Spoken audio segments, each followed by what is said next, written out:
ನಮ್ಗೆ ಯಾರ್ ಕಂಡ್ರು ಆಗಲ್ಲ ರೀ. ನಮ್ಗೆ ಇಲ್ಲಿ ಯಾರ ಮೇಲೂ ದ್ವೇಷ ಮಾಡಬೇಡ ಕೃಷ್ಣ ಹೇಳ್ತಾನೆ. ನಮ್ಗೆ ಎಲ್ಲಾರ್ ಕಂಡ್ರು ದ್ವೇಷ, ಯಾರ್ ಕಂಡ್ರು ಆಗಲ್ಲ.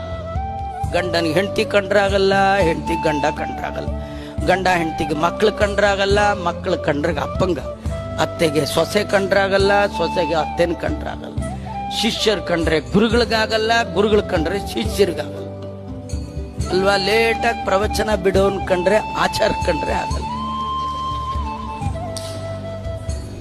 ನಮ್ಗೆ ನೋಡಿ ಯಾರ್ ಕಂಡ್ರೆ ಆಗಲ್ಲ ಅಲ್ವಾ. ಅದಕ್ಕೆ ದೇವ್ರಿಗೂ ನಮ್ಮನ್ ಕಂಡ್ರೆ ಆಗಲ್ಲ. ದೇವ್ರಿಗೆ ಯಾಕೆ ನಮ್ಗೆ ಕಂಡ್ರೆ ಆಗಲ್ಲ ಅಂದ್ರೆ ನಮ್ಗೆ ಯಾರು ಕಂಡ್ರು ಆಗಲ್ಲ. ಹಾಗಾದ್ರೆ ದೇವರು ನಮಗ್ ಬಹಳ ಬೇಕಾದವನಾಗ್ಬೇಕಾದ್ರೆ ನಿಮಗೆ ಬೇಡದೇ ಇರೋರು ಅನ್ನೋರೇ ಇರಬಾರ್ದು, ಎಲ್ಲರೂ ಬೇಕು. ಯಾಕಂದ್ರೆ ಕೃಷ್ಣ ಅಂತಾನೆ, ಎಲ್ಲರ ಒಳಗೆ ನಾನೇ ಇದ್ದೇನೆ, ನಾನಿಲ್ಲದವರು ಯಾರಿಲ್ಲೇ ಇಲ್ಲ.